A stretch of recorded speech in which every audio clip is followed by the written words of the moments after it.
Assalamualaikum warahmatullahi wabarakatuh. Good morning, ladies and gentlemen. Welcome to the third International Conference on Guidance and Counseling 2025 with the theme Perspective Vision of School Counseling, Social Justice and Counseling, Islamic Counseling, and Inventing Guidance and Counseling, Adaptability toward New Force in Counseling and Psychotherapy.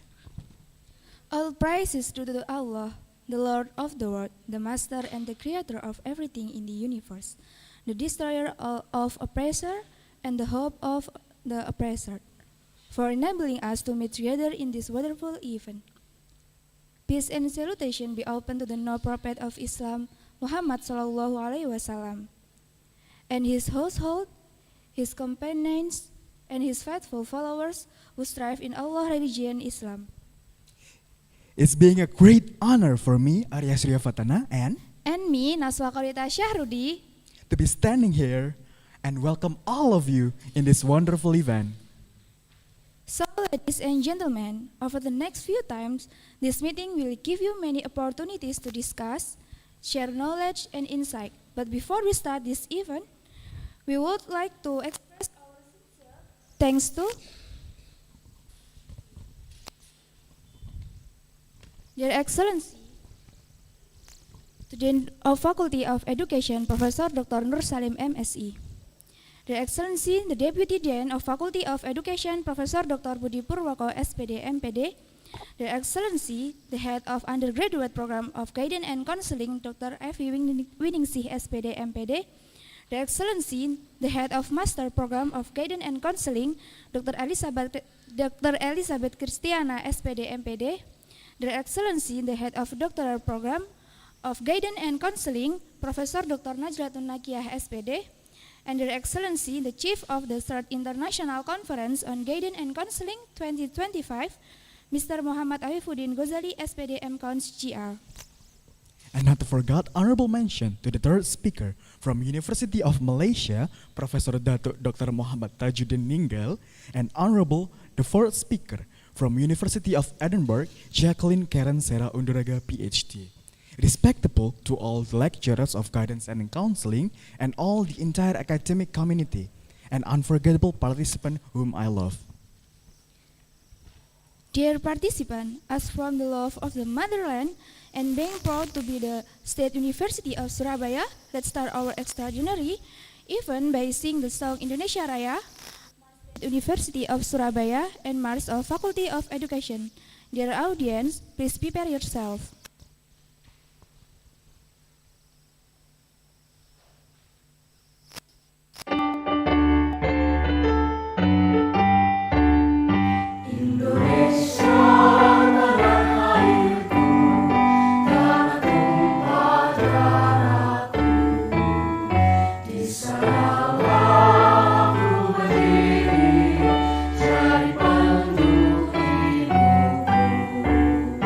Indonesia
Universitas Negeri Surabaya berperan aktif mencerdaskan bangsa, tangguh bermartabat berbudaya, tulus berbakti laksanakan tridharma, unggul berprestasi, karya inovatif, olahraga, ilmu dan seni, inklusif, adaptif, kolaboratif, untuk kejayaan negeri.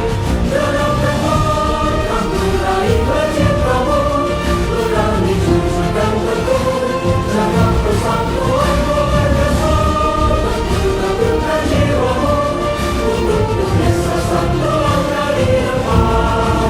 Dalam teman, kamu raih cita-citamu, berani jujur dan teguh, jaga persatuan keluarga, teguhkan jiwamu, untuk Unesa satu langkah di depan.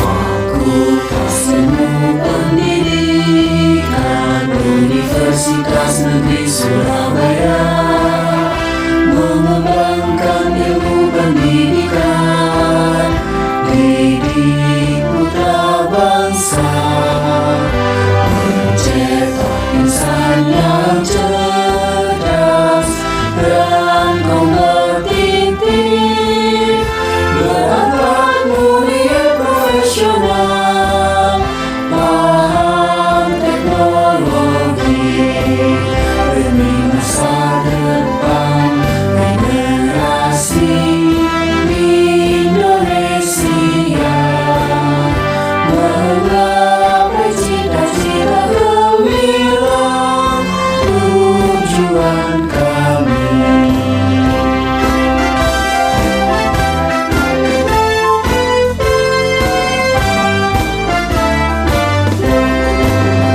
Fakultas Ilmu Pendidikan Universitas Negeri Surabaya mengembangkan ilmu pendidikan, didik putra bangsa, mencetak insan yang cerdas dan kompetitif, berakhlak mulia profesional, paham teknologi, demi masa depan generasi Indonesia, menggapai cita-cita gemilang, tujuan kami.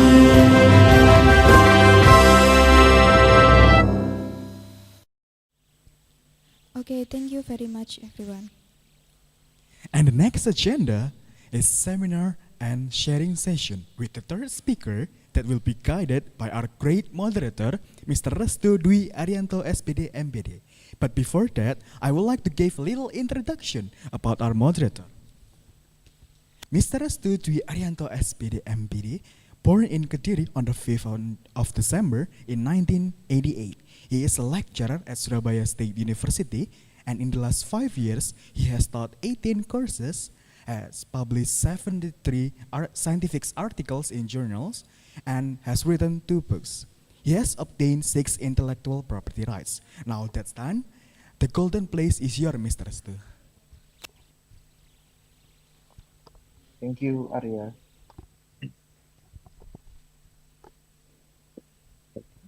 Everyone, good morning. Okay, Miss Prof. Tajuddin, are you here? Yes, good morning, everybody. Okay. Yes, I'm already in the system on the screen. Okay. Okay, thank you. First I want to introduce your personal curriculum vitae. Thank you. Ladies Ladies and gentlemen, it's my honor to introduce the third Materi, Prof. Mr. Dr. Mohtajuddin MD Ninggal, a visionary and distinguished registered professional counselor, counseling psychologist, and global tech-led leaders. Sorry, Prof. Dr. Mohtajuddin MD Ninggal, a visionary and distinguished professional counselor, counseling psychologist, and global thought leader in the fields of mental health, leadership, and human potential. With advanced training from United States, including PhD in counseling and supervision from Western Michigan University, and the executive education from Hess School of Business, University of California, Berkeley. Prof. Tajudin has dedicated more than 35 years of his career to making transformative impact across education, government, corporate, and community sectors. Okay. He is also a founder of Al-Gazalian psychotherapy and creator of the online psychotherapy tools, psychometric tools, Touch My Yes. He has authored 8 influence books and played key role in shaping national policies through his leadership in Malaysia, major in counseling bodies. Prof. Tajudin has broadly graduated 26 PhD students and several as external examiner for more than 110 doctoral theses at university, both locally and internationally. He currently serves as a vice president and deputy vice chancellor for academic and research at Open University Malaysia, is distinguished visiting professor at the University of Brunei Darussalam, and for over 25 years has been visiting psychological consultant in the Twin Tower Medical Center in Kuala Lumpur. Known for his dynamic vision, human-centered approach, Prof. Tajudin continues to inspire global audience in this area of resilience, leadership, and well-being. Today, Prof. Tajudin will present uh, um, material about Islamic psychotherapy in the era of globalization, returning to the soul in a fragmented world. Okay, Prof. Tajudin, this time is yours. Assalamualaikum warahmatullahi wabarakatuh, and good morning everybody. Alhamdulillah, syukur kita kepada Allah Subhanahu Wa Taala kerana pada pagi yang berbahagia ini kita dapat bersama-sama dalam satu international conference yang dianjurkan oleh Universiti Negeri Surabaya. So sekali lagi, on behalf of myself, I'd like to say my deepest appreciation for this invitation. I feel very honored to be here, even though I'm not able to be present in Surabaya physically, how I wish I could be there physically. But due to my hectic schedule, I'm not able to be present physically at your conference. However, I'm very honored to be here via online. So once again, thank you very much to our moderator, Mr. Restu. Thank you for reading my brief biodata. And also, I'd like to say salam bahagia kepada the Dean of Faculty of Education, Professor Dr. Nur Salim. Thank you, sir. Happy to see you.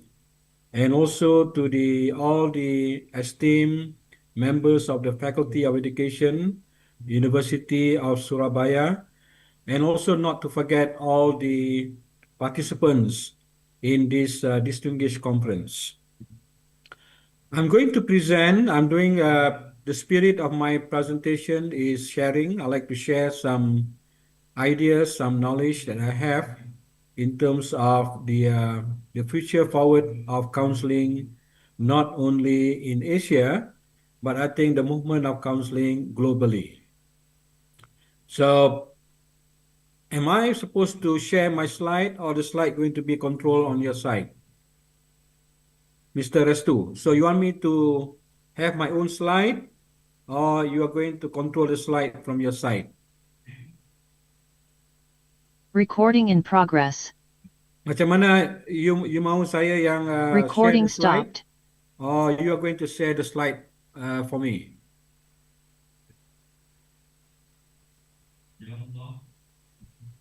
Okay, Prof. The team will present. So you will share the Recording slide. in progress. Yeah, it's Okay, process. very good. Okay. Okay, so ini adalah my topic that I like to share with all the participants. Islamic psychotherapy in the era of globalization, returning to the soul in a fragmented world. So tajuk ini saya pilih, I choose this topic because we are currently in the era of globalization, and I think we are in a very uncertain world right now. There's a lot of happenings around the world, which is affecting uh, not only the mindset of the global population, but also is affecting the soul of the individuals. So can we move to the next slide?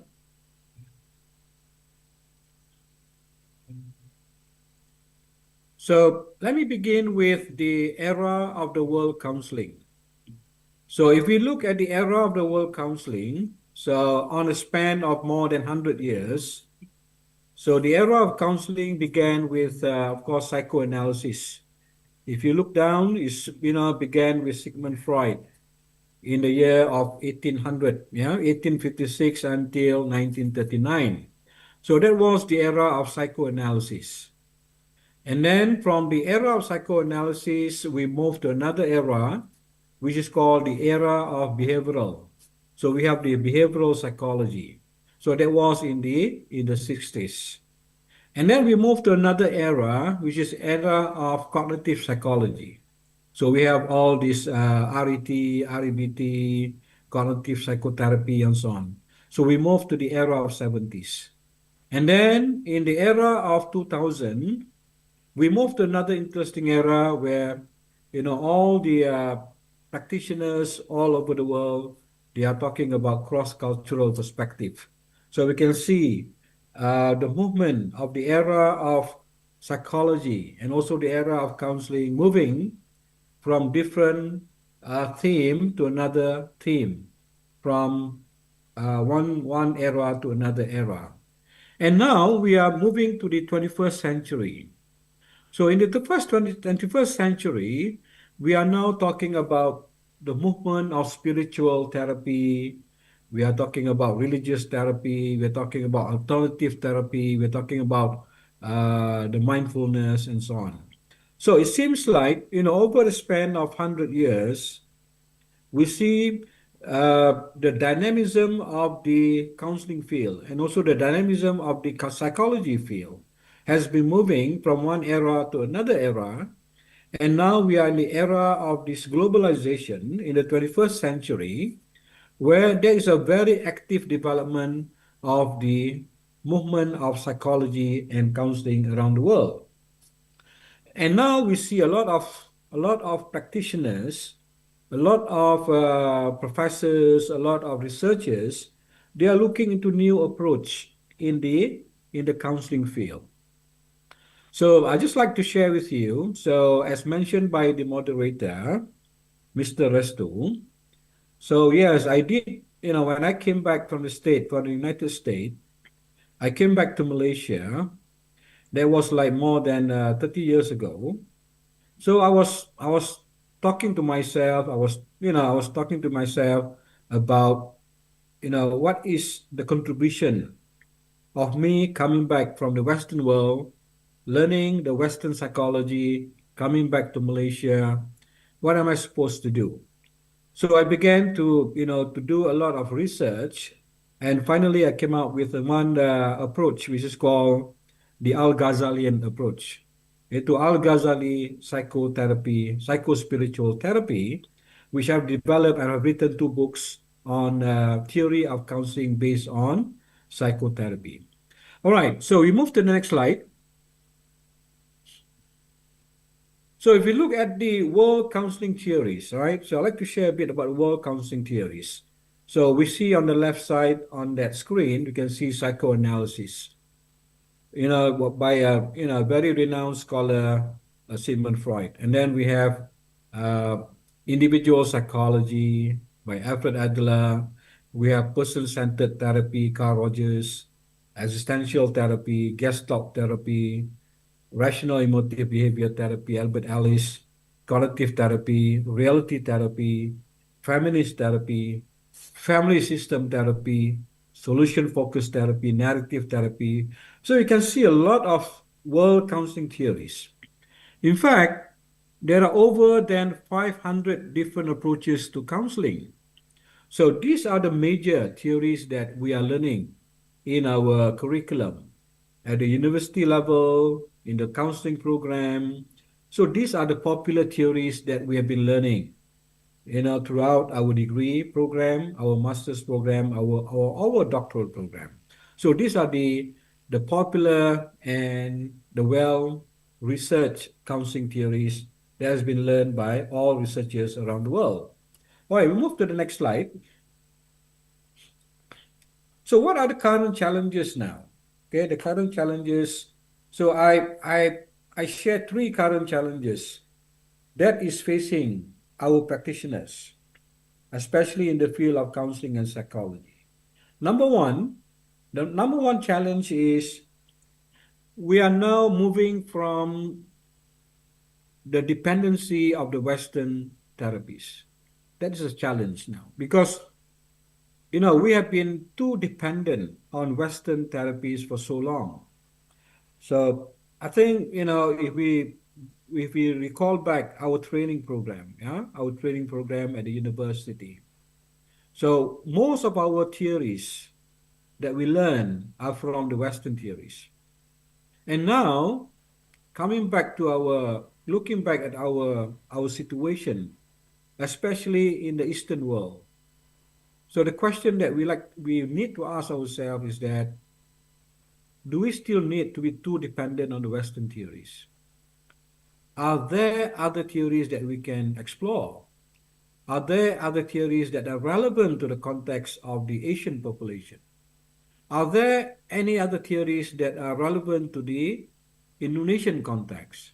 So this is a challenge that we have to pose to ourselves, especially for us as professors, for us as researcher, practitioner.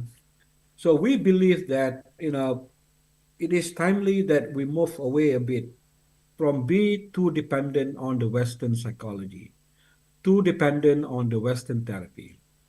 So we have to find a solution.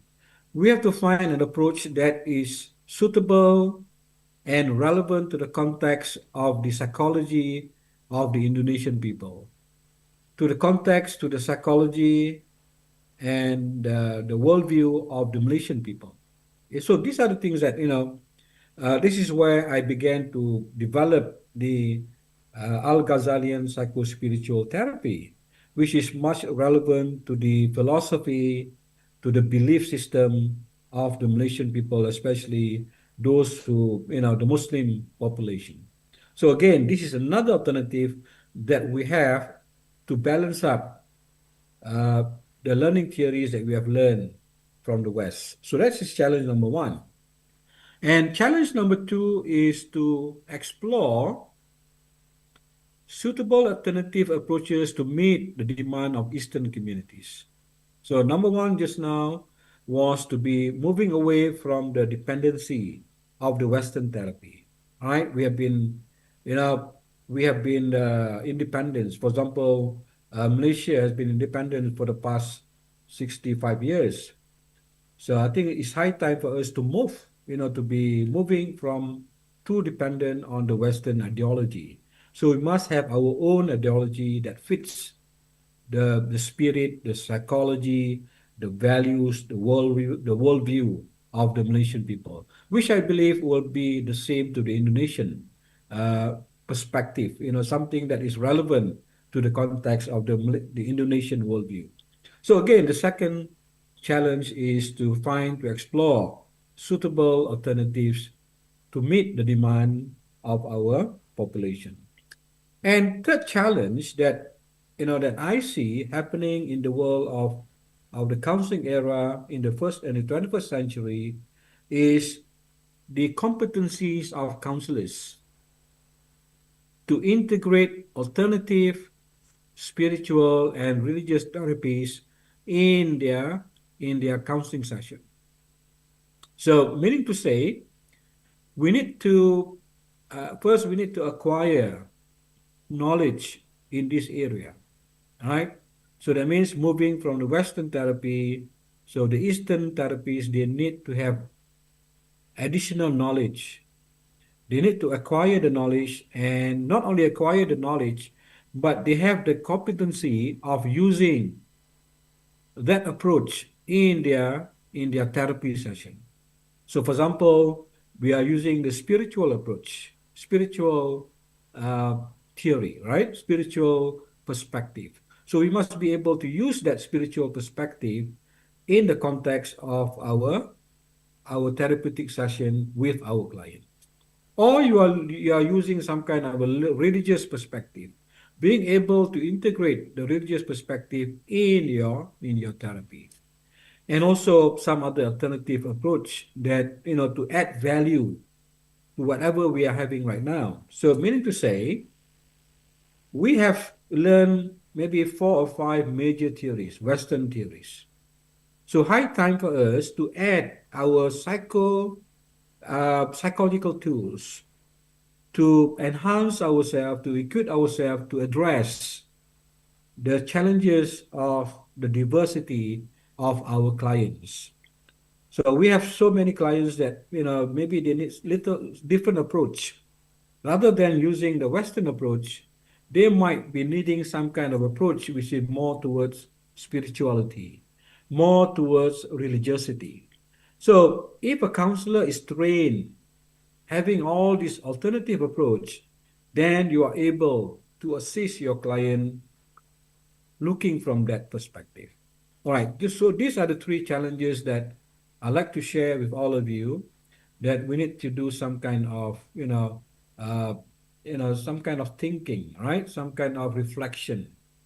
So do you feel that it is timely that we relook at all these challenges and ask ourselves, are we addressing these challenges in our practice or in our curriculum? All right, next slide, please. So again, if you look at this slide, I did mention that, I posed some other diverse issues and challenges.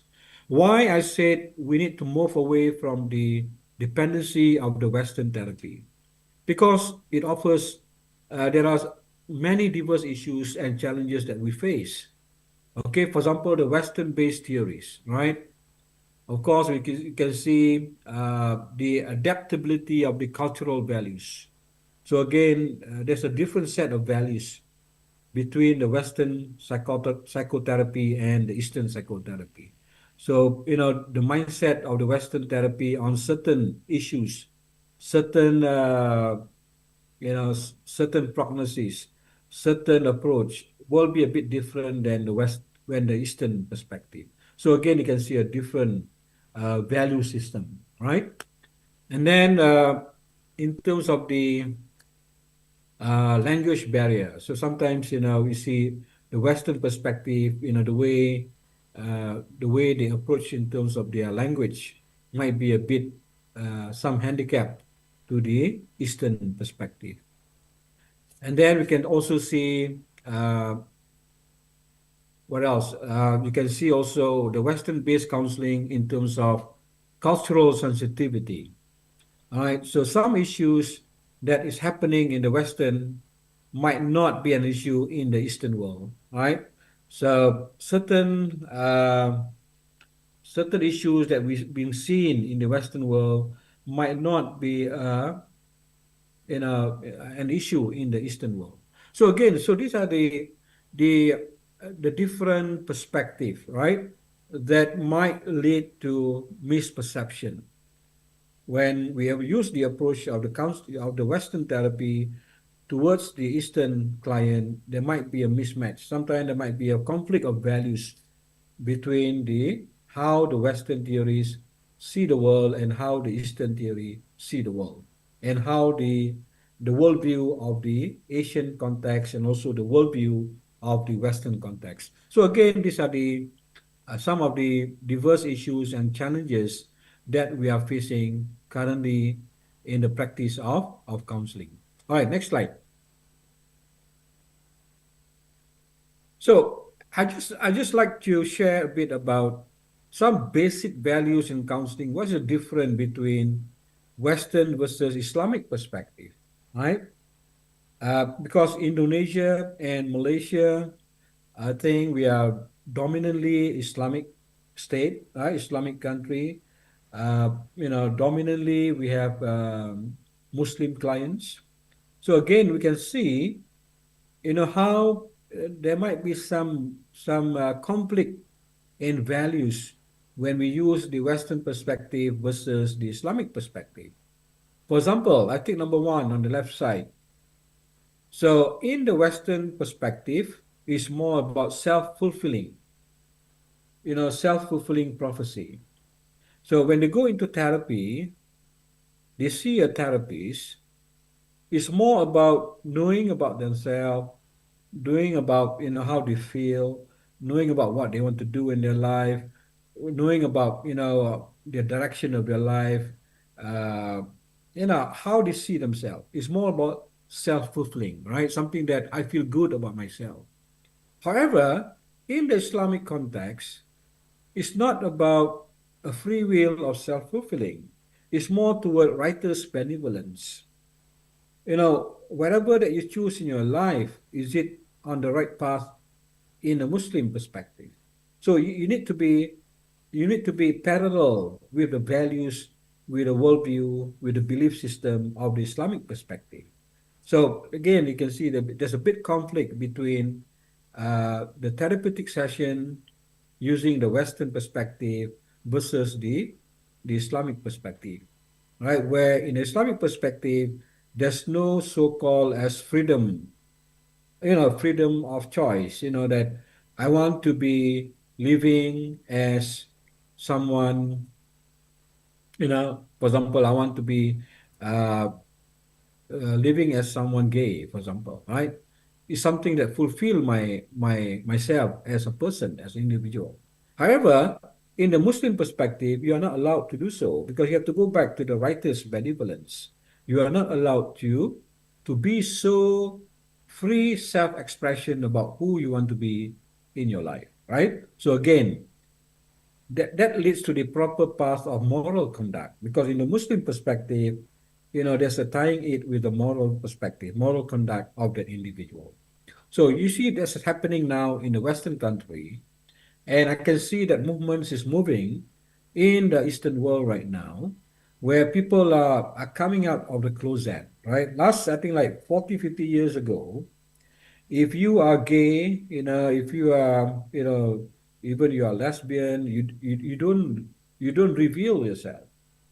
But now you can see this population now is revealing themselves, right? So this is another population of the society that has now been recognized in the Western world. So even now they recognize same-sex marriage. So now you are being able to marry a man and a man, or a woman and a woman. So again, because we see how the value system of the Western perspective might conflict with the value system of the Eastern perspective and also the Muslim perspective. So you see, there's a conflict of values.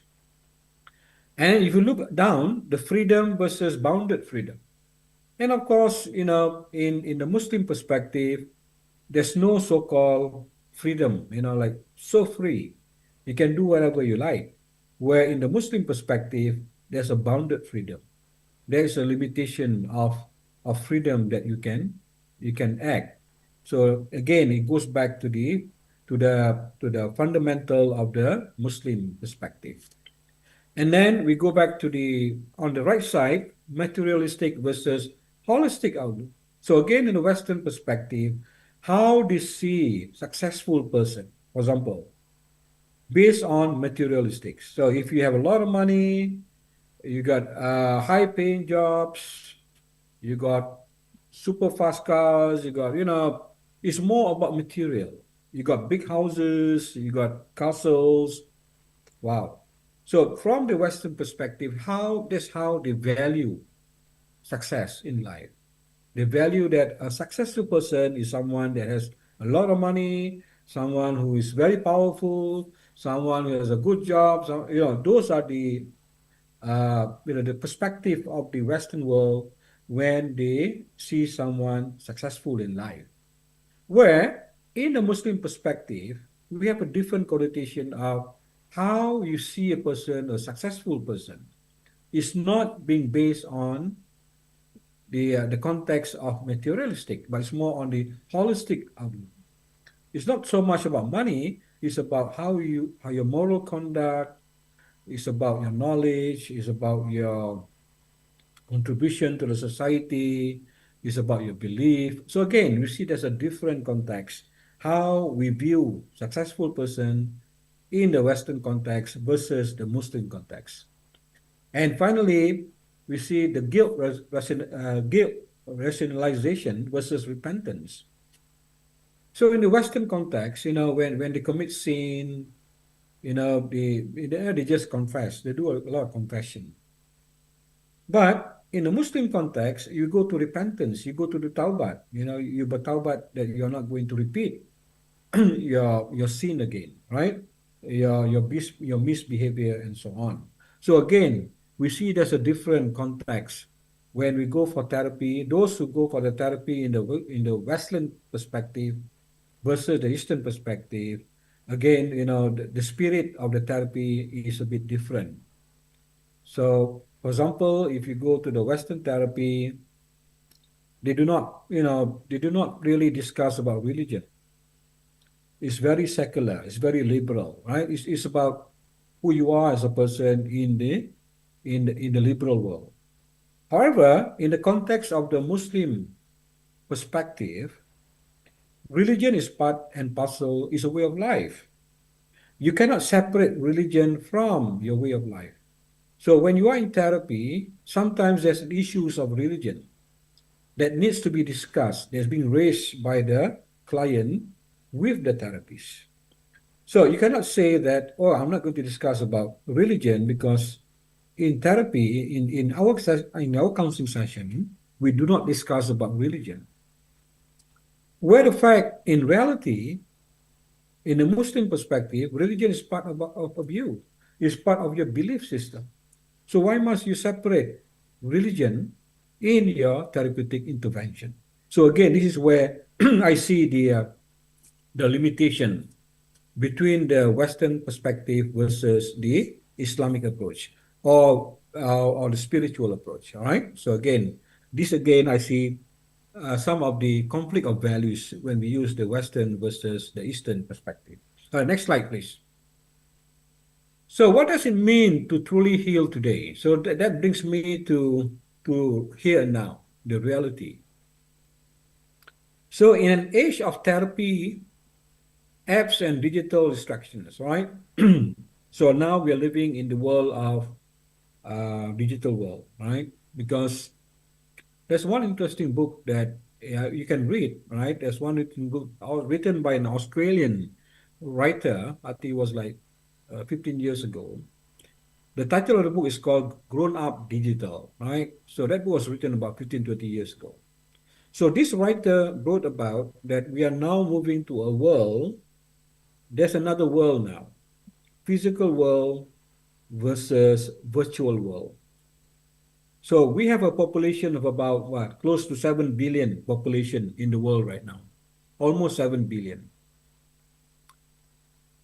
If you if you look at the statistics, it shows that almost about 5 billion people around the world are having some kind of apps, some kind of cell phone, some kind of internet. So at any one point in this world, there's another world called cyber world. So there are two worlds now, two worlds. One is the physical world, one is a cyber world. At any one time, about 4 to 5 billion people are communicating in the cloud, real time. Wow. Which we do not see that 50 years ago. 50 years ago, there's only one world, which is the physical world. But now we have two worlds, physical world, and the most scary world is the cyber world, digital world. Very scary. Because why I said it's very scary, because now everybody is communicating on the cloud or in the cloud. Even a 2-year-old kid is now using handphone communicating, and they are being exposed to this digital world at the early age. And of course, when you look about this digital world, there's so much. I think studies have shown that every day, I think almost 100,000 new websites are being built every day. 100,000, over 1,000 new websites are being built every day. Wow. And these websites, either they are good websites or bad websites. We have, the normal web, and then we have the deep web, and we have the dark web. Wow. Different webs. So when we talk about pornography, you can go down to the dark web, you go to the deep web. Selling of drugs, selling of weapons, all this mafia, all this, they're dealing all this in the underworld. And this is very scary, right? We are now living in the world of ChatGPT. Artificial intelligence is more scary. So now we can see that the world population now are moving towards a lot of uncertainty, a lot of conflict of values, real time. Before, for example, like if you want to have like a bad influence from any society, they have to come to your country, right? They have to come to your country to show that bad behavior. So, but now they don't have to come to the country anymore. Just through your social media. Real time, they go straight away to your phone, they go straight away to your house. And your children are watching that real time what is happening in the West. And just imagine if they are spending 3 or 4 hours a day watching all these different set of values, the Western values, they become confused. Finally, they become confused. So finally, the social media become their teachers. When they are taking the role of the parenting, the parents are no longer playing a major role in educating the children. So children are now being educated or being influenced or being psychoed by the social media now. So just imagine if your children is spending 4 to 5 hours a day on social media without supervision. Wow, just imagine day by day, whatever they see on the social media become their belief system. So become their values, become their, it will harness their thinking. And this will affect how they see themselves. Right? So there's a lot of cyberbullying going on the social media right now. So there are many other issues, the new emergence of the new issues. Last time, the issue was based on physical issues, but now issues are based on cyber issues. A lot of distortion, a lot of body shaming, a lot of bullying on social media, to the extent of people committing suicide. So a study shown in Malaysia, based on the study in Malaysia, there is a trend of increasing of suicidal rate even in Malaysia right now. So at any one point in the day in Malaysia, at any 6 hours, there'll be one person killing themselves, suicide. So it's about 3 to 4 people committing suicide a day in Malaysia right now. There's a bit increase from 2000 to 2025 now. There's a big jump of increase in terms of suicidal rate in Malaysia right now. So every day, about 3 to 4 people committing suicide. And I believe the number of committing suicide in Indonesia is also rising, increasing, right? Just imagine, due to the, a lot of factors, especially in this factor of digital world. All right. So now, what does it mean in truly healing today? So today, in terms of your healing process, what does it mean seeing a therapist? where is the soul in our healing journeys? So are there still soul in your healing journeys? When you see a therapist, do you talk about your soul? Do you talk about your belief system? Do you talk about your values? Do you talk about your world, your religion, or you just talk about things, or you talk about people? So this is again, what does it means by having therapeutic session with a therapist? What is therapy was more than symptom management? What is it more than that? It's not about being stressed. It goes beyond that.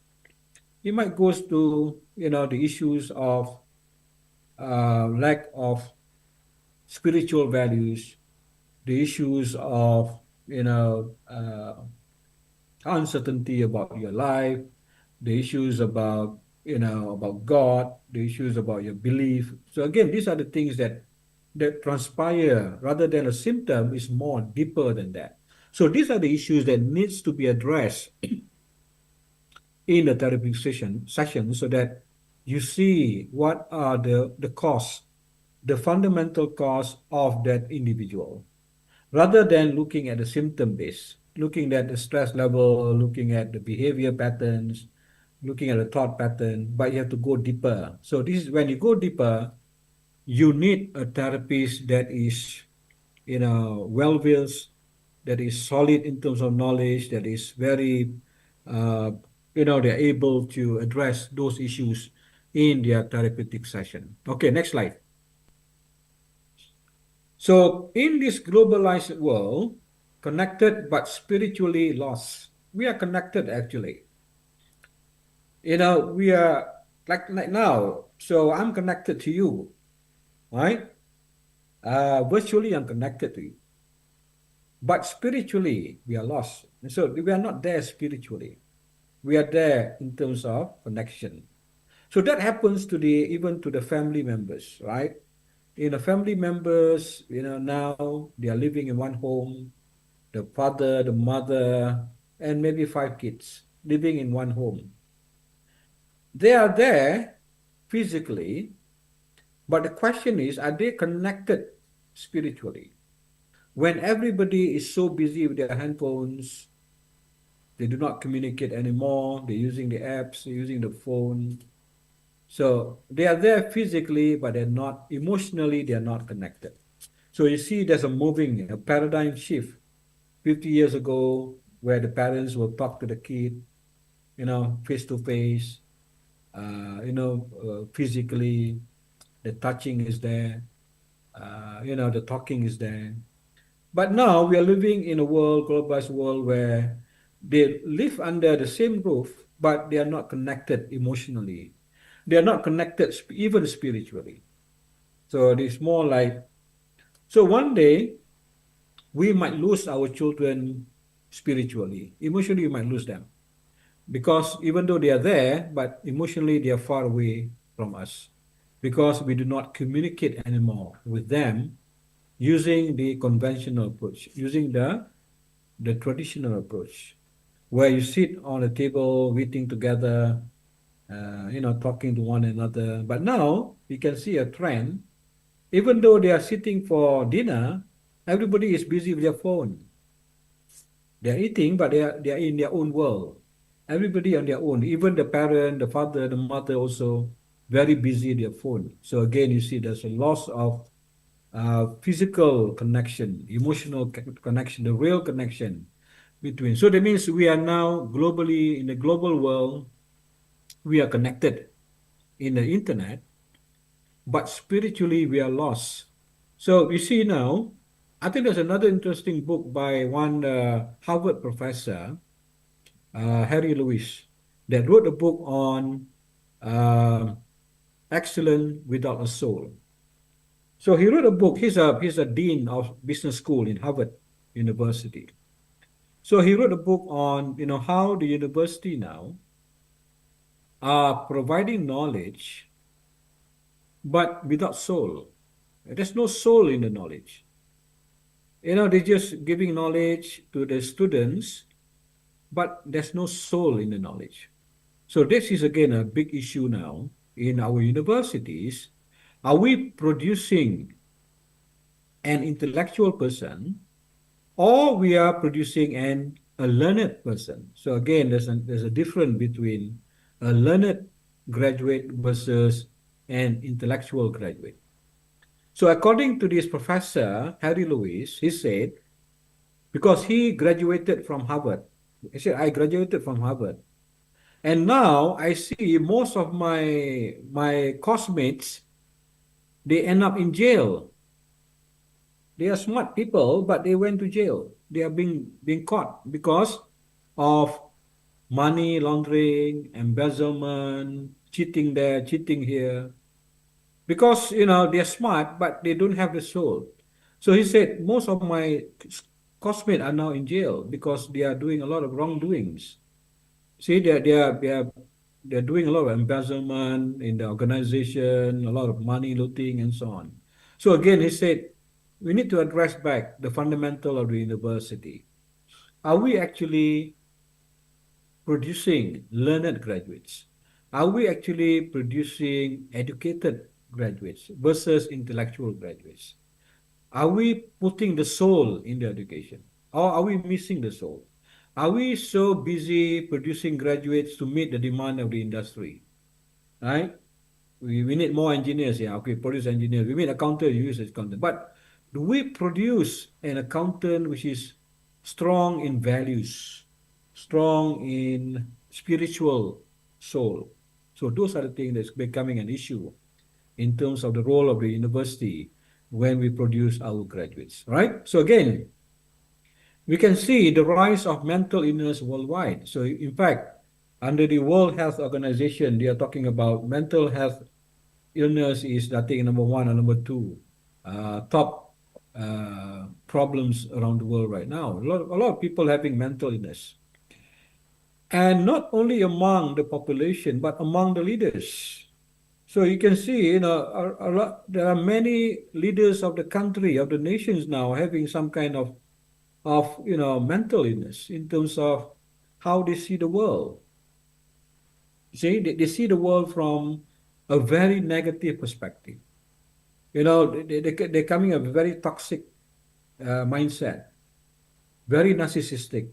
So again, we have leaders who are coming from having mental illness, leading the country. You see what happens now. A lot of chaos going on around the world now, when the leaders are also not having a healthy mind. Everybody is about making enemy, attacking another country. And so again, this is a rise of a lot of chaos right now. We are moving towards the end of our world, actually, right?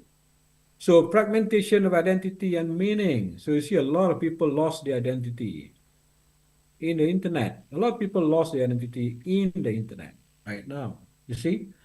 A lot of people now, they don't see themselves as a person. They see themselves as, now they value machine. They don't value people anymore. And now you can see now what's happening in Japan. They even marry with a computer. They marry with the robots. Wow. There's a lot of fragmentation of identity and meaning. So they don't see, where they see their role in life, where they're heading in their life. So Western therapy is about mind and behavior only. So they don't really touch on your spiritual. They don't really touch on your religious belief. They are only talking about your mind and your behavior, how you think. But in the Islamic perspective, it's about not only about how you think, what is your belief system? What is your values? So again, this is the different, the different context. When you go to the Western therapy, they don't really talk about religion in therapy. They don't really talk about your spiritual values. They don't really talk about your belief system. But those are the things that are important to an Asian perspective, to a Muslim people. That's the meaning of life. What is your connection between you and God? What is your connection between you and other people? What is your connection between you and the surroundings and the environment? So we have hablun minan nas and hablun minallah. But in the context of Western therapy, it's only hablun minan nas. It's about me and my surroundings, me and other people. But in the Muslim context about hablud min Allah, between your relationship with your creator. So how are you going to talk about it, right? So these are the things that I think is missing when it comes to the context of the Western therapy. So soul are left out of the equation. So it's not complete, right? So I mean, there's some kind of incomplete when you go for a therapeutic based on the Western values.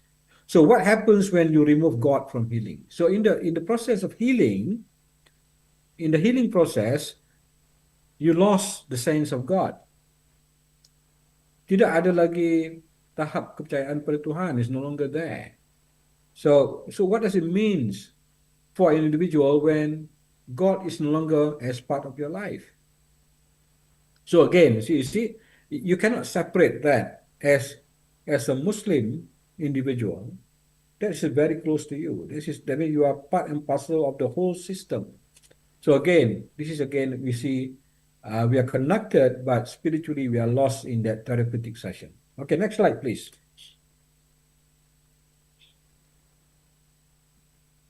So the self in crisis. Now we're talking about self in crisis. So a lot of anxiety, depression, identity confusion. Wow. A lot of people confused now, right? Whether they are, am I male? Am I female? Am I bisexual? Well, a lot of identity crisis, confusion is happening right now, especially among the younger generation, right? Younger generation. Because why? Because of the influence of social media. So the social media is very fast, very fast and very influencing, right? So you see the role, you see like the teenagers, they are going through the era of storm and stress in their life. So they want to be connected, they want to be affiliated, they want to be seen, they want to be, they might have thousands of friends on the internet, in the social media, in the Facebook, but real friends, they do not have a real friend.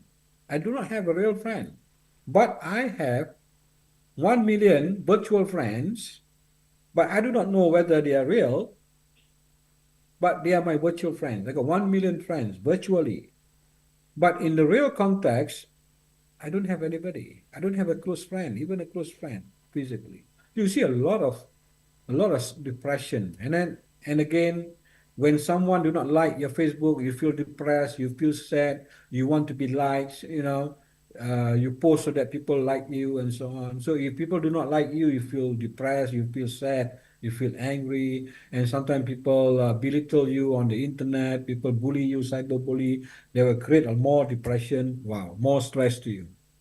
You see, when we are disconnected, but we are connected through the virtually, but you are not connected physically. So again, this is the problem now when we lost the sense of identity. So there are many young generation right now. And if you look at the trend of the world population right now, the younger population are moving towards the Asian country. The Western population, they are moving towards aging society. So that's why we go to China, you go to Southeast Asia, you go to East Asia, you see the number of social media, the number of usage of apps, phones are moving towards the Eastern world. Because why? Because this is where the younger population are staying. They are in the eastern part of the world.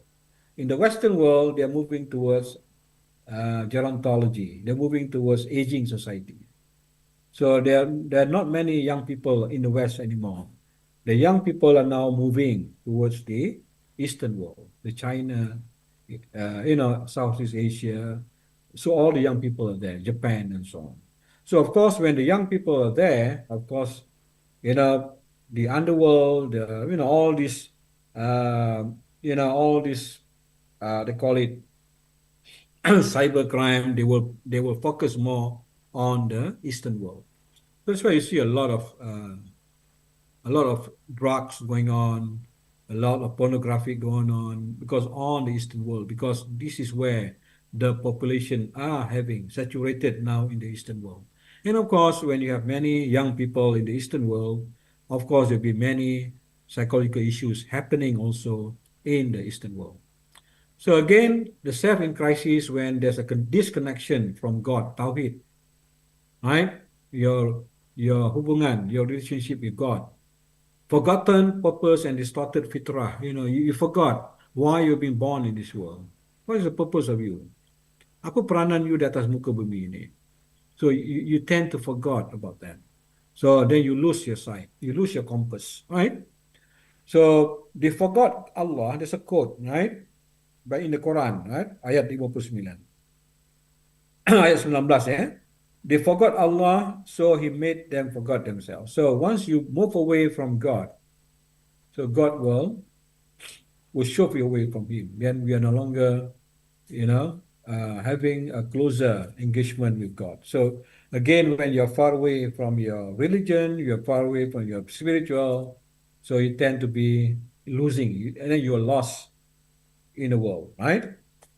So without Tawheed, the self become disoriented because you have got no focus anymore in your world. You got no focus in your life. There's no compass anymore in your life. There's no focus. Why am I here? So there's no destiny, right? You don't see where you are heading in your life because you're so preoccupied with all this what's happening around the world that's not leading you to the creator of who created you as an individual. Right. So then people are coming in crisis. Next slide. So what is Islamic psychotherapy? A return to divine alignment. So this is where again I believe in the therapeutic context of the Eastern world, especially in the Asian world, especially in the Muslim world. I think we need to come back to the Islamic psychotherapy, a combination of course, the Western approach plus our Islamic perspective, right? So Islamic psychotherapy is a worldview because, again, in the Muslim world, is about Muslim world religion is about uh, your life, right? It's your worldview is about your life. So religion is about your worldview, right? It is not about inserting religion into secular therapy. It's about recentering the soul. So that means we are now putting religion to position our soul again and to strengthen our soul. So again, because there's a missing part now. Because in therapy, in the healing process, in our coaching session, because we separate our everyday life with what is expected being a Muslim. So when you separate that, you put it outside of your soul, then of course, you don't really have that holistic approach of an individual. So rooted in Quran, Sunnah, and classical scholarship. So like ontology, quest, who is human being, purity of the soul, call it tazkiyah, and reconnect with Allah. So again, in the Islamic psychotherapy, that means we are connecting ourselves, right? So connecting ourselves back to our creator and how we are realign our life and how we position our life and how we address issues and problems in our life by aligning ourselves to the teachings of the Islamic perspective. All right, next. So core concept in Islamic I'm just sharing very briefly because due to time constraint. So core concepts in Islamic psychotherapy, we have Tawhid, oneness of God, percaya pada Allah, fitrah, natural disposition, what is our fitrah, right?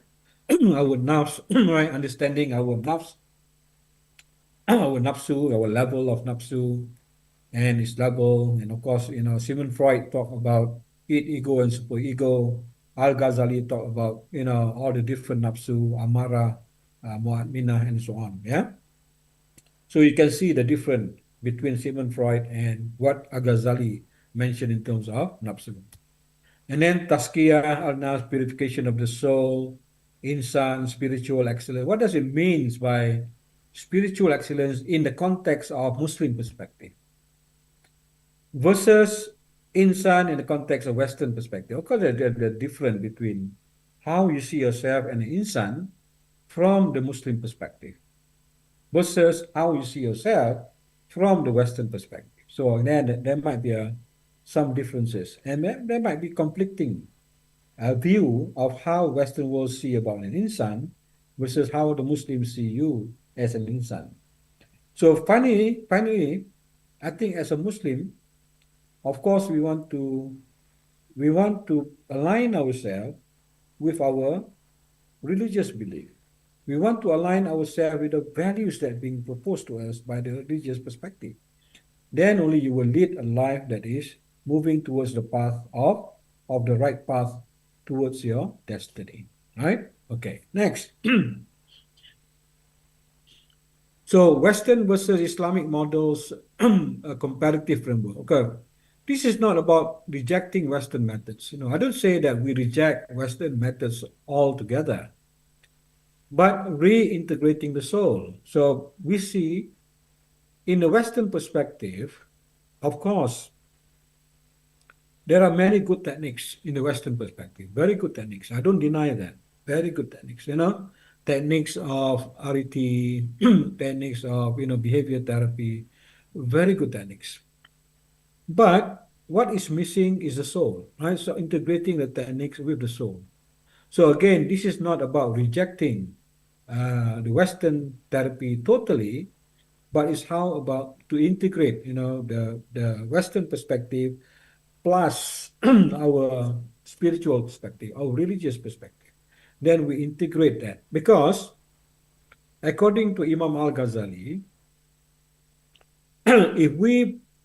if we move away Western knowledge, we might be moving the Islamic knowledge also. Because in the Western knowledge, there is Islamic knowledge there.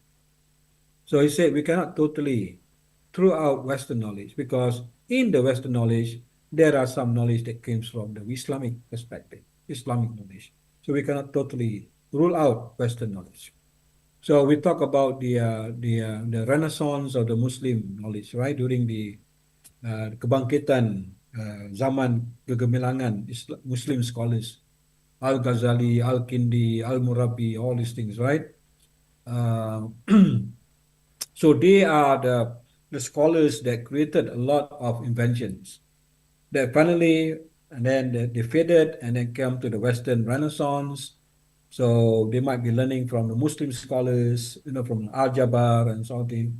So then they reinvent that knowledge and then they make it as their knowledge. But the fact is that it came from Muslim scholar, right? So these are the things that we need to go back, we need to study. So the spirit here is that the only knowledge that we have? So we need to go back and do a lot of penggalian. We need to discover, go back to our scholars. What does our scholars say? Go back to Ibn Sina, go back to Al-Shafi'i, go back to Al-Ghazali, study their kitab, study their book. All these things are, we need to gali and try to understand how they see the world in the context of the Muslim perspective. So these are the missing part that the scholars now, the challenge of the Muslim scholars is to go and dig all this beautiful knowledge that has been done before, that has been left by our scholars. So we need to revisit and study what are the goodness of that knowledge so that they can be implemented in our teachings, implemented in our everyday life, right? Okay, so offer example how CBT might be reframed with Tazkiyah. So we are putting some elements of CBT with the Tazkiyah. So something that is very much relevant to the context of the Muslim Ummah. All right, next slide. So introducing APT. APT stands for the Al-Ghazalian psycho-spiritual therapy.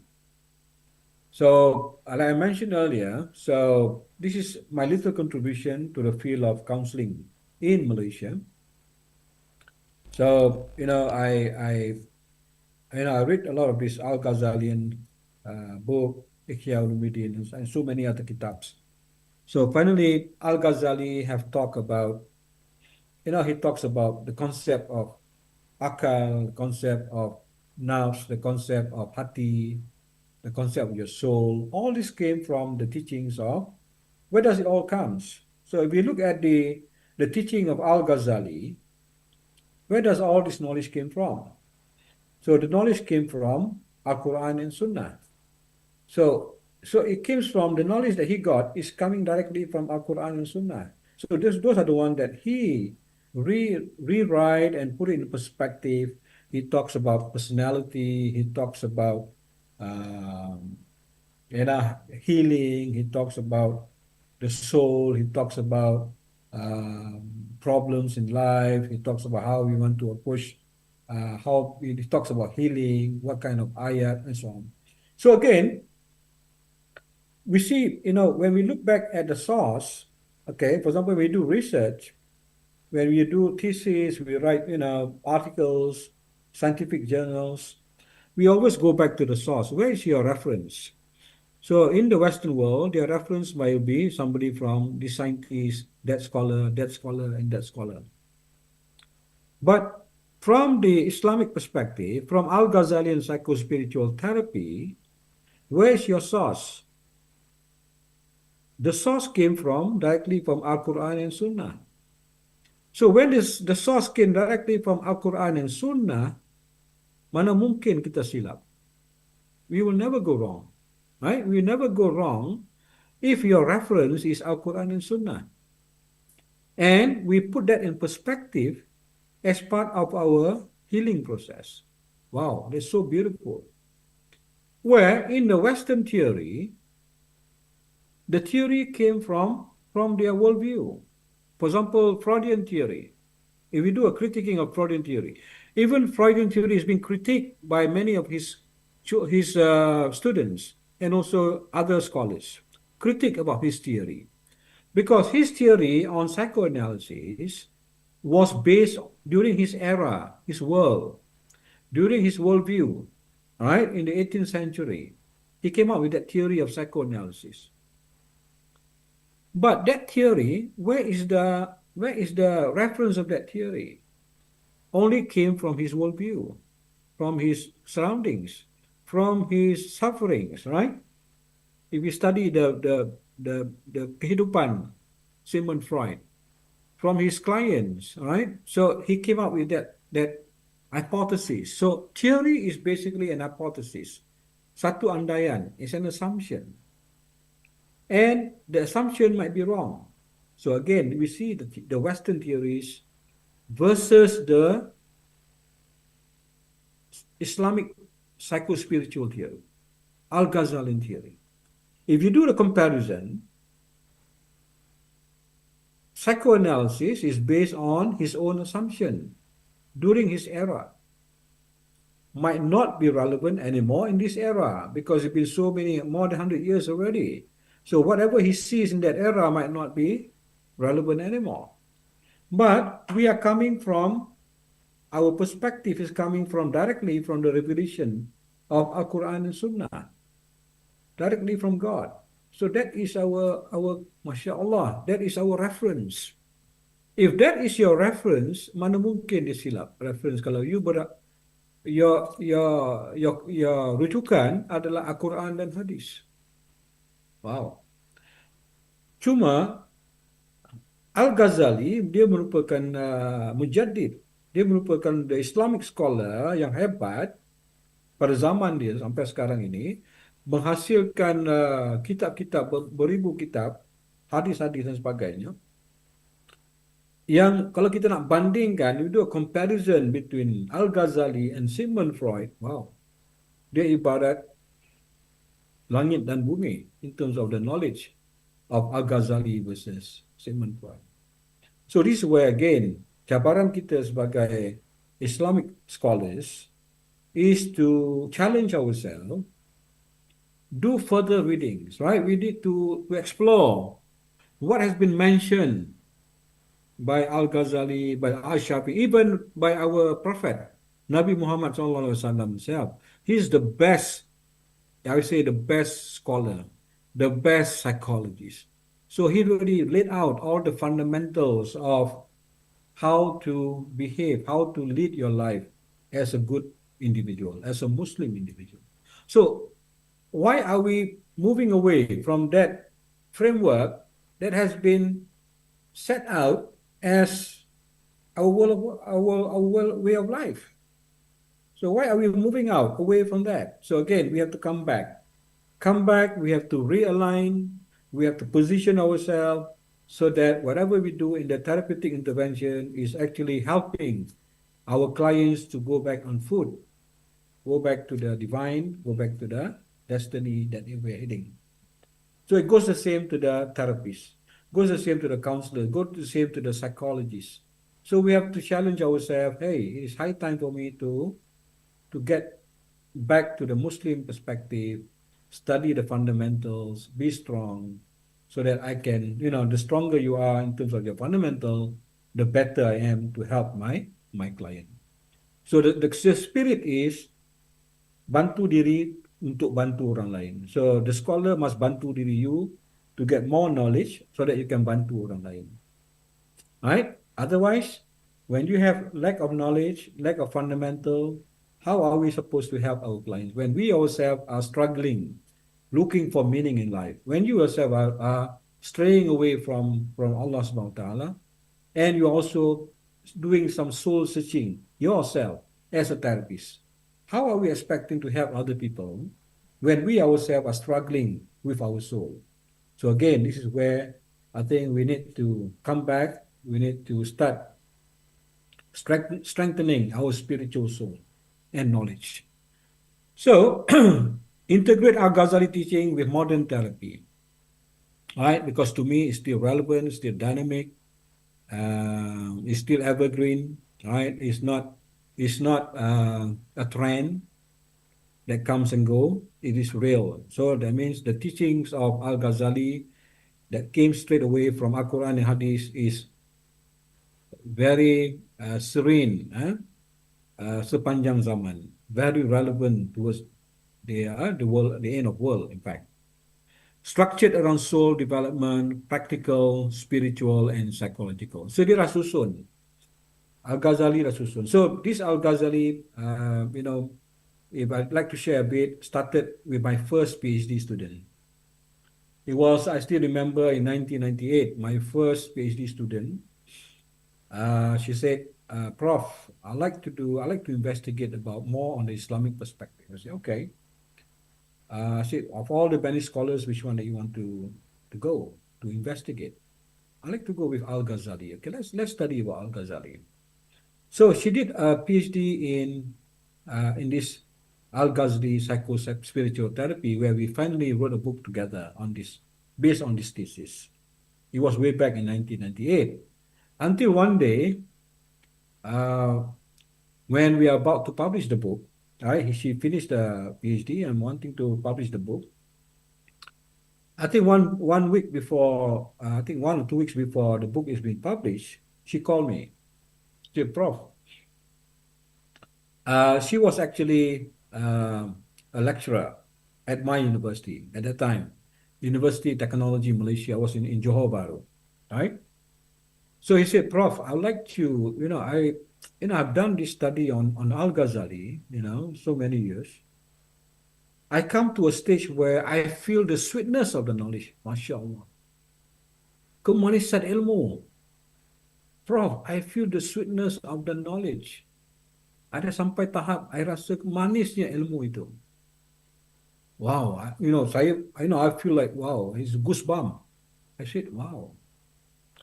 You see, dia dah sampai ke tahap dia merasakan, because I've done a lot of the study, I've done a lot of readings on Al-Ghazali, on Kitab, so many things.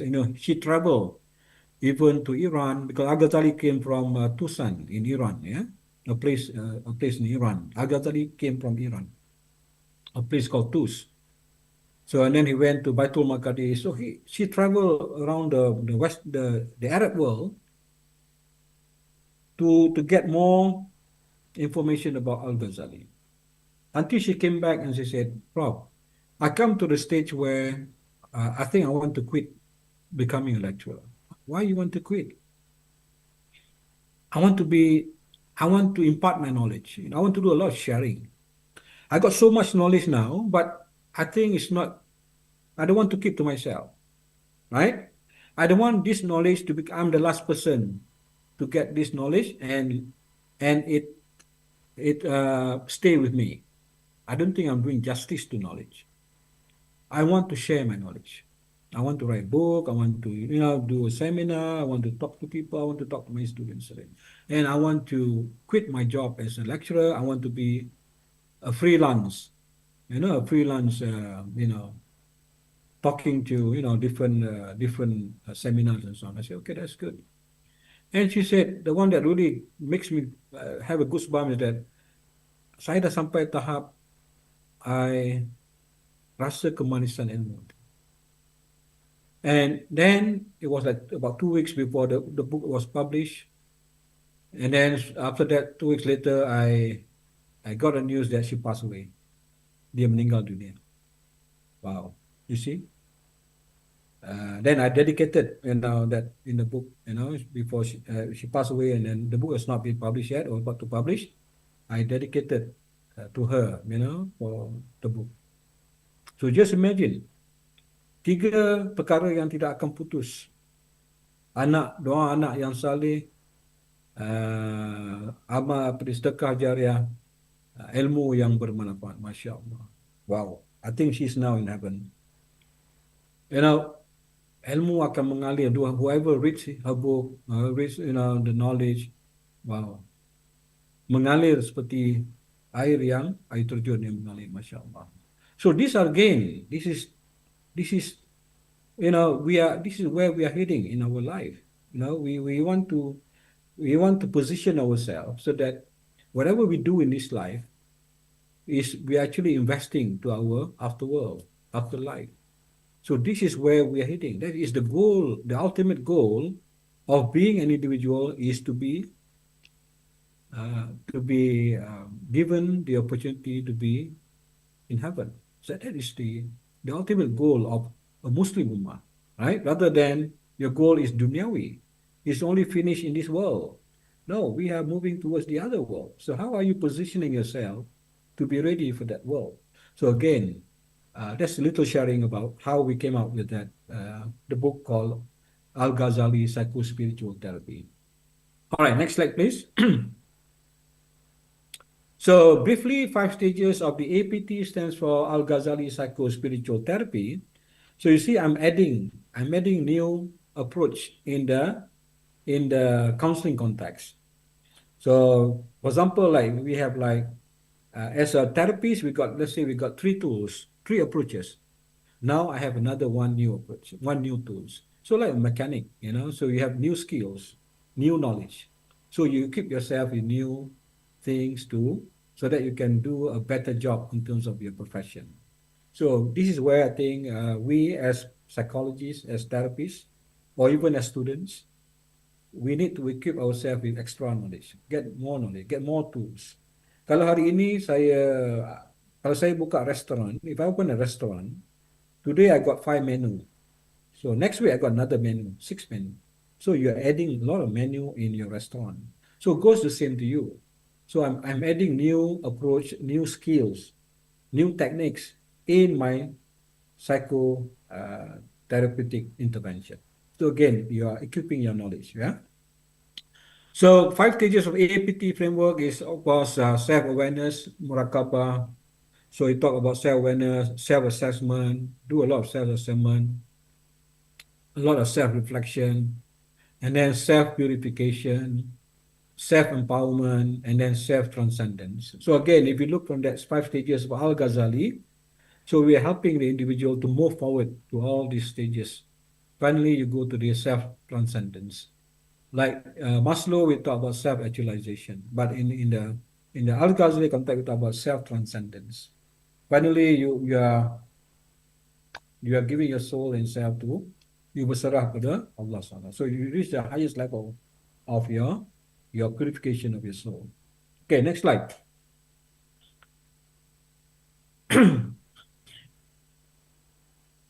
Next slide, please.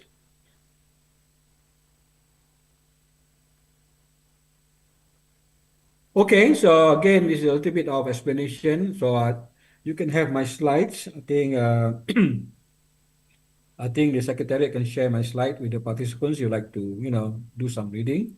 So stage 1 is about mukarabah, self-awareness through divine reflection. So we talk about the mindful presence of Allah in all state, deep introspection. What is the state of my soul?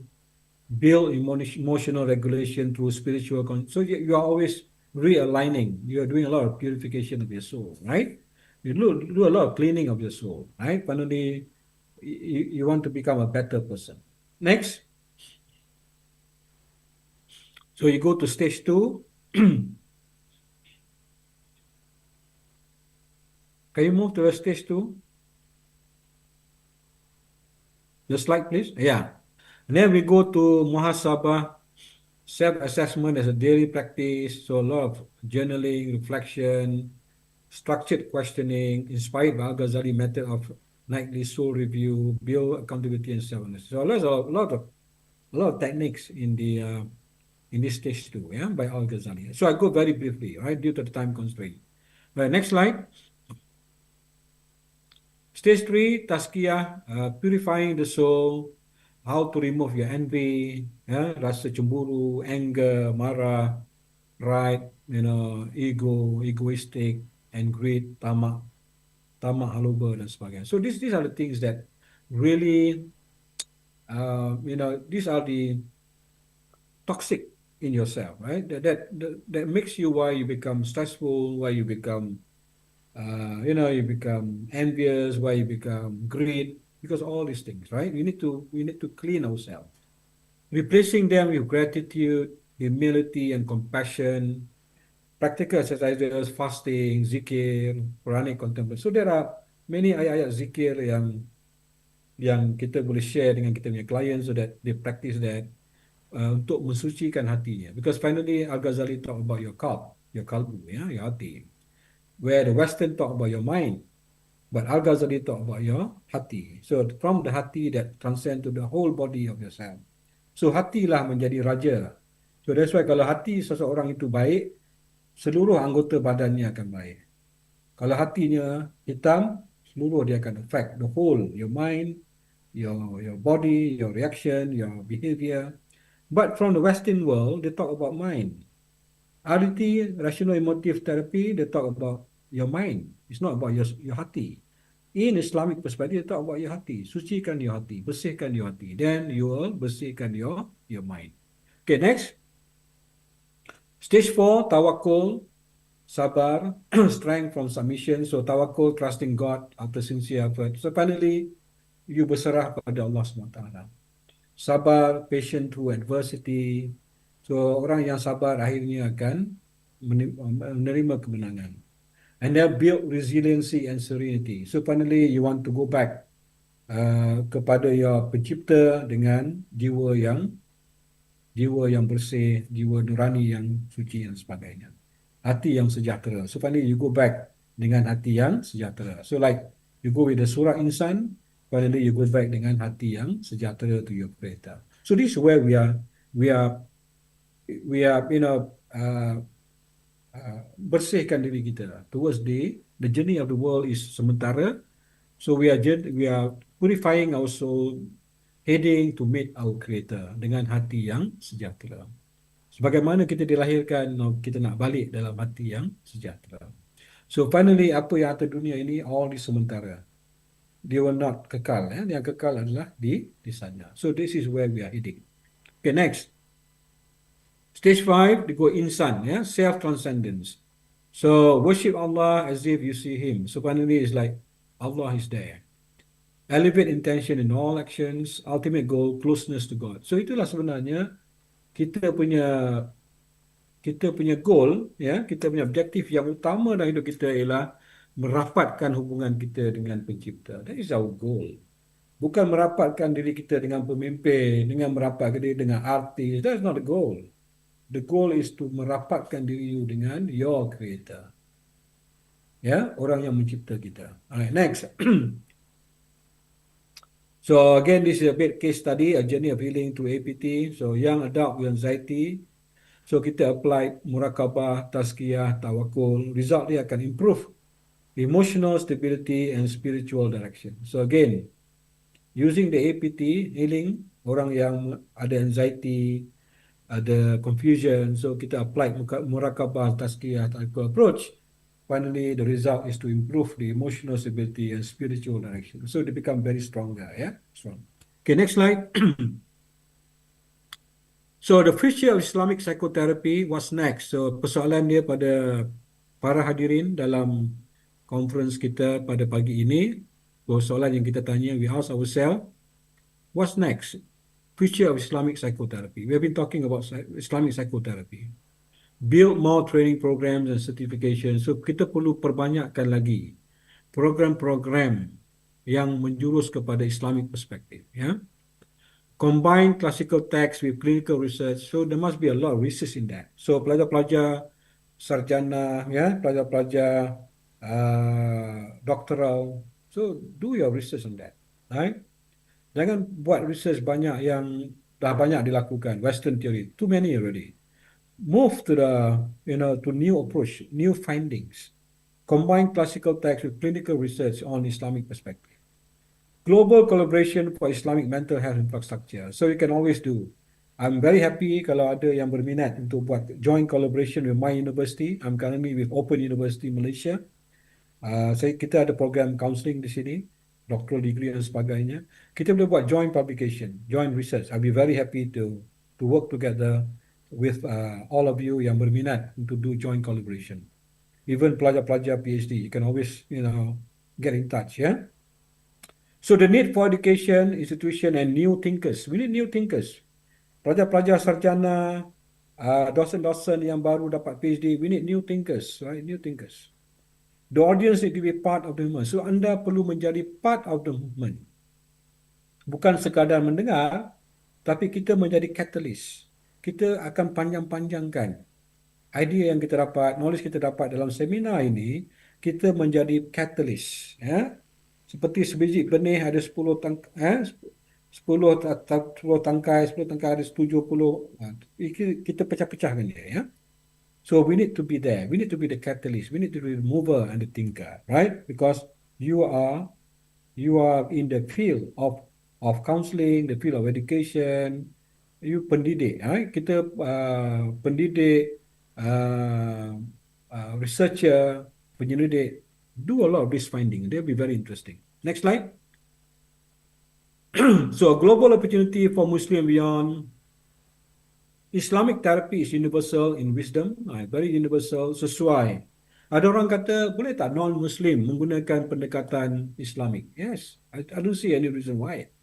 We are not indoctrinate you to become a Muslim, but we can share with you the Muslim values, universal values about honesty, about goodness, about humility. All these are the universal values that's being posed by the Muslim perspective, which is relevant to the context of non-Muslim. Yes, it is also relevant to the non-Muslim context. Address the global spiritual void, healing as dakwah through excellence. So again, therapy can be a form of dakwah. So rather than kita dengar ustaz-ustaz di masjid, kuliah-kuliah di masjid, so counseling can also be part of the channel for dakwah secara psychology, yeah? With good knowledge, good approach, and a good intention. So this is a gift to the world. Emphasize that non-Muslim are also seeking deeper soul-centered healing. So as much as Muslim looking for healing, soul-centered, non-Muslim pun sebenarnya is looking for that. As a human individual, they are also looking for soul-centered healing. Sebab tu kita nampak Western therapy banyak go to mindfulness. Okay? Some of them they say, I don't believe in God, but I believe in the supreme being. Saya percaya pada satu kuasa yang besar. Tetapi saya tak percaya Tuhan. Okay? But they go for spirituality. They go for mindfulness, right? But they go for that divine of seeking, deeper understanding of themselves. Okay, next slide. So call to action, returning to the soul. So reframe therapy as ibadah. So that means now our therapeutic intervention is part of ibadah. So jangan asingkan ibadah itu hanya semayang, solat. No. Ibadah is part of our therapeutic intervention is also ibadah. Reclaim Islamic models of healing, rebuild spirituality rooted mental health system. So that means healing is an act of worship. So dia merupakan satu cara untuk kita kembali ke fitrah. We must build system that reflect that truth. So maknanya kita membawa kepada kebenaran. So akhirnya whatever we do in our therapeutic intervention will go back to the truth. Membawa kepada kebenaran sebagai seorang insan, kebenaran duniawi dan akhirat. So we always go to the kebenaran, finding the truth. Next slide.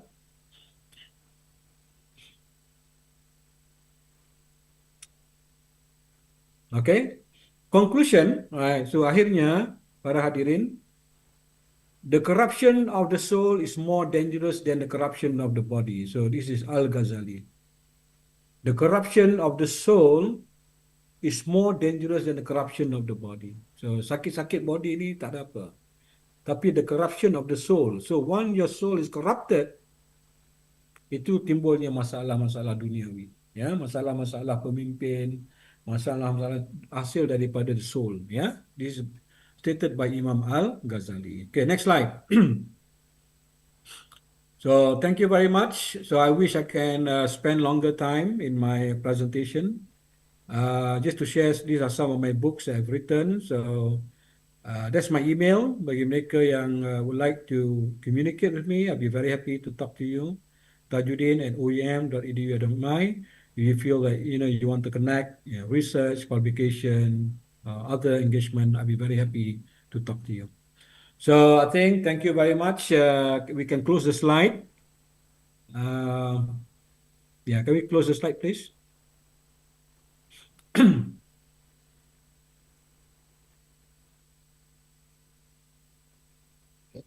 Okay, thank Okay, you, all right. Prof. Jadi, I'd like to take a few minutes. I won't be able to spend more time. Saya mohon maaf kerana saya perlu hadir dalam mempengerusikan satu mesyuarat dalam 3-4 minit ini. Walaupun I'd like to say thank you very much for this wonderful opportunity to share my little knowledge with all of you, para peserta konferensi kita pada hari ini. Dan insyaAllah jadikan ilmu ini, panjang-panjangkan, jangan jadikan kita the last person to get this knowledge. Share dengan mereka yang lain supaya kita panjangkan ilmu ini. Dan sekali lagi saya ucapkan ribuan terima kasih kepada Bapak Profesor Dr. Nur Salim. Thank you, sir. The Dean, the Faculty of Education, University Negeri Surabaya. Terima kasih. Dan insyaAllah ada umur kita akan berjumpa lagi. So sekian, wabillahi taufiq wal hidayah. Wassalamualaikum warahmatullahi wabarakatuh. Thank you very much. So I pass back to the moderator. Okay, thank you, Prof. Tajudin. That's very My pleasure, insightful presentation. Now we will to open for question for audience on this meeting. Bapak, saya boleh terima satu soalan saja sebab saya have to leave for my other meeting. Maybe one question. Boleh. Yeah, that's just one question because my Prof. Tajudin have Okay. one question. Apa soalannya? Okay, thank you for the wonderful discussion and new knowledge from both speaker and the moderator. Before anything else, we have a documentation. Before we have the documentation session, as a form of our. No. Okay. No. Sorry. Oh, I'm so Miscommunication. sorry. Sorry. We have question live or chat box? There is one question at chat. Live? Ada yang live? Open aja. You want ask question for live? Nurasih Basri? Yeah. You can ask to Prof. Tajudin. Thanks for the opportunity, but I'm sorry because my English is not very good. And thank you for your insightful presentation, Prof. My name is Nur Asibasri, a counseling student from State University of Surabaya, Indonesia. In the context of basic values counseling, Western versus Islamic perspective, I would like to ask, do you think it is possible to develop a truly integrative counseling framework that synthesizes both value system? And if so, what key characteristics should it include? Thank you.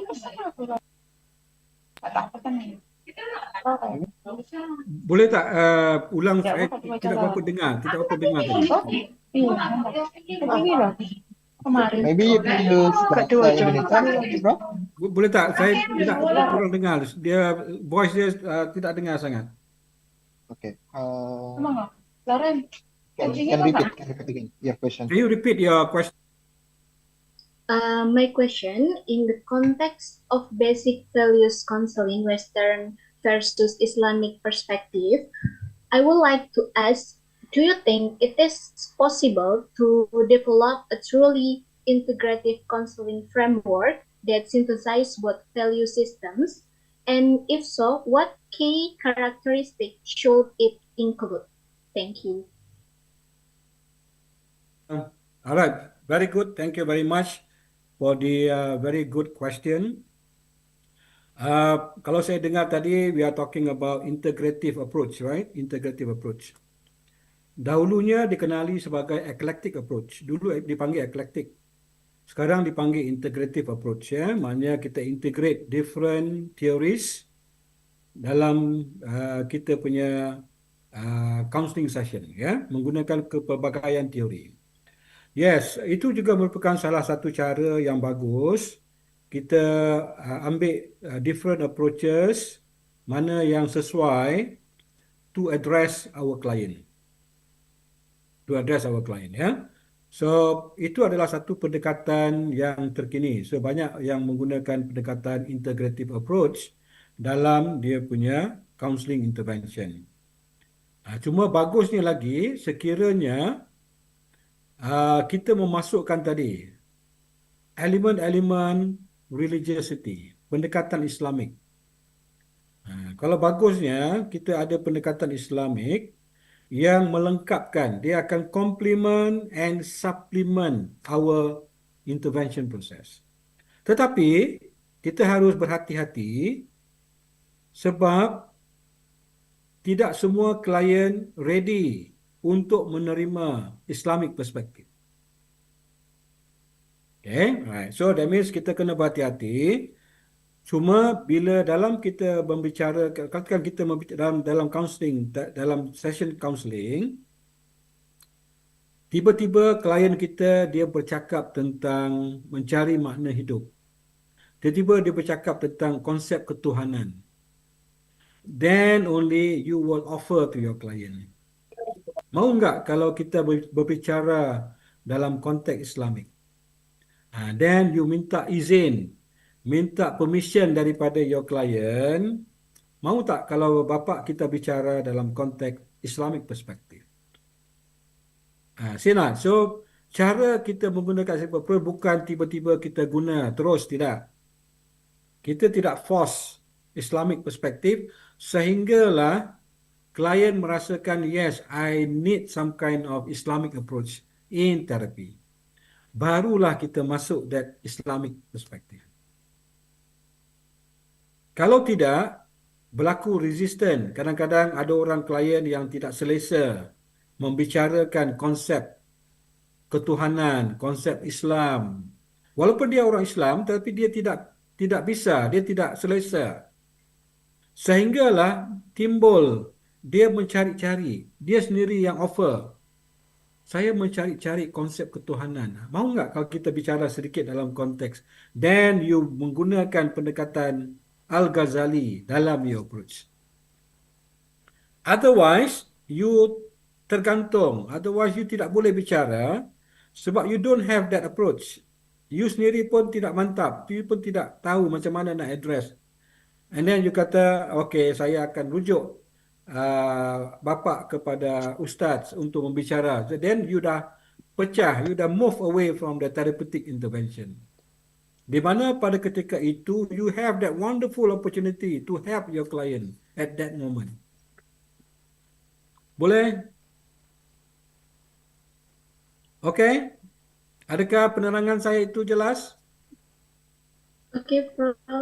Thank you, Prof, for Alright, the okay. very So, terima insightful. kasih.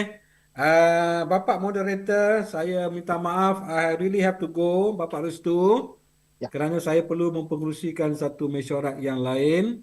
Walaupun saya terima kasih sekali lagi pada semua. InsyaAllah ada ketikanya kita akan berjumpa lagi. Okay. Minta Thank maaf you. pada mereka yang ingin bertanya. Mungkin Ya. boleh email saya untuk soalan-soalan anda. Okay. Okey, Thank you. Assalamualaikum warahmatullahi wabarakatuh. Waalaikumsalam warahmatullahi warahmatullahi wabarakatuh. Terima kasih ya. Thank you, Prof, for taking Thank time you very to much share ya. your presentation. Happily we meet again to collaboration in education, research, maybe communication or undergraduate. Thank you for the wonderful discussion and your knowledge from both speaker and the moderator. Before we have a documentation session, as a form of our gratitude, we would like to give you certificate. So for Dr. FIP UNESA, SPD, MBD, and the PIC, time is yours. Prof Tajudin is there. Oh, maybe it's live because okay. Bu Evi, apakah ada di room?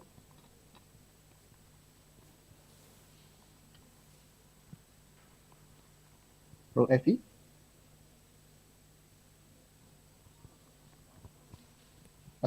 Bu Evi Winingsih? Okay. Prof Tajudin, we want to certificate for you. Please.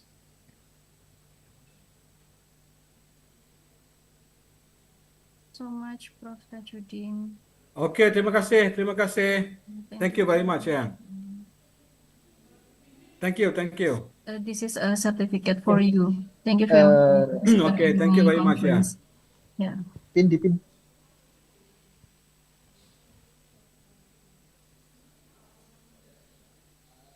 This is certificate for you, Prof Tajudin. Okay, thank you very much.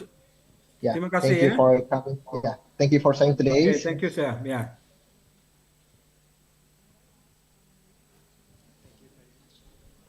Thank you very much for Dr. Muhammad Tajudin. So we will have a quick documentation session if you don't mind. So please everyone turn your camera on and the PIC to screenshot every slide please. Baik, kepada para audien dimohon untuk membuka kameranya karena kami akan mempunyai sesi dokumentasi.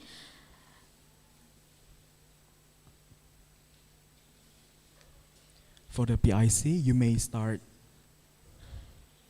Okay.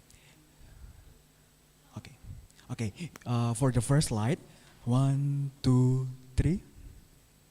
For the second slide, 1, 2, 3.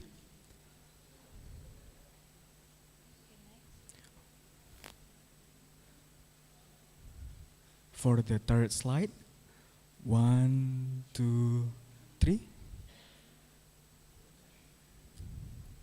For the fourth slide, 1, 2, 3.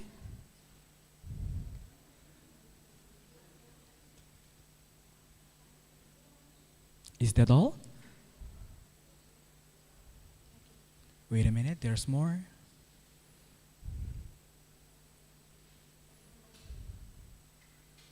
For the fifth slide, 1, 2, 3. For the sixth slide. Okay guys, please open your camera please. I think that's all for the documentation session. Okay, thank you very much once again for the speaker and the moderator for the wonderful seminar. So now we move on to the next agenda, that is parallel session. For the one that have their name and the title of their article, you may prepare your presentation. But don't forget though, there will be the fourth and the final speaker after the final parallel session ended at 14:30 with Miss Jacqueline Karen Sarah Angjuraga PhD. Also, we would like to remind you once more time, the participation link, that is the requirement for your certificate. To have your certificate is to have screenshots of the second and the fourth speaker with your camera on. Baik, dan mengingatkan lagi kepada seluruh peserta untuk menyimpan screenshot untuk menyimpan screenshot pada materi kedua dan keempat sebagai syarat pengambilan sertifikat. Terima kasih.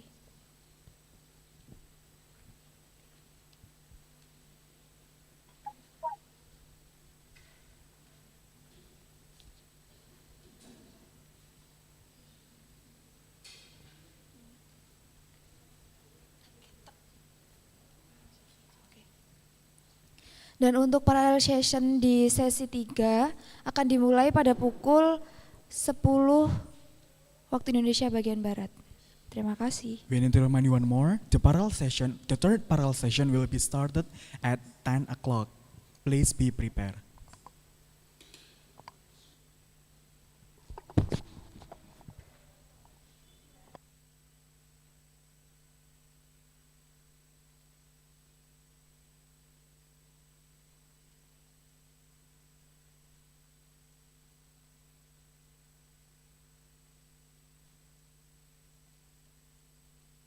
Recording stopped.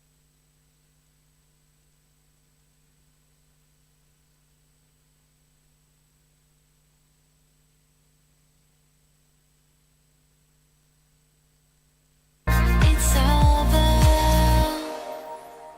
I was looking for love in other places, on the same road since 1995, till I found my own old traces.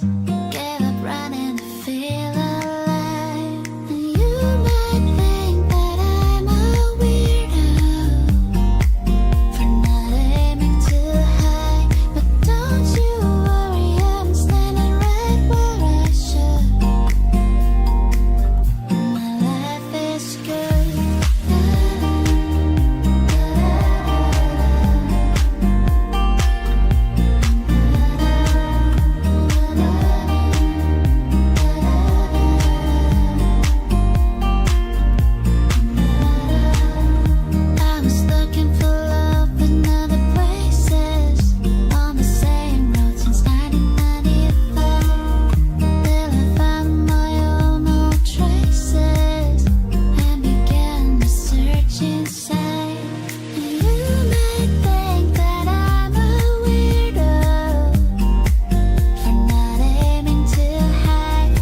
touch.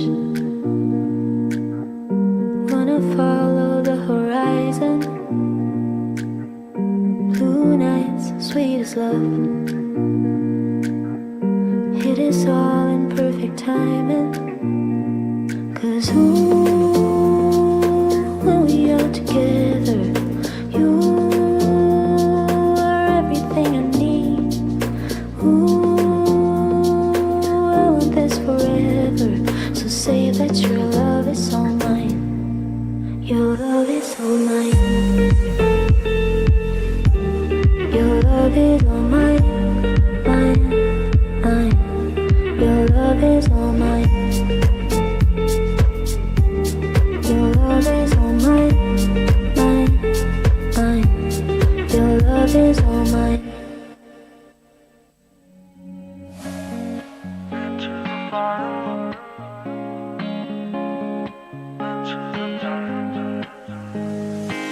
We're falling into the fire. We're falling into the night. Look, the flames getting higher.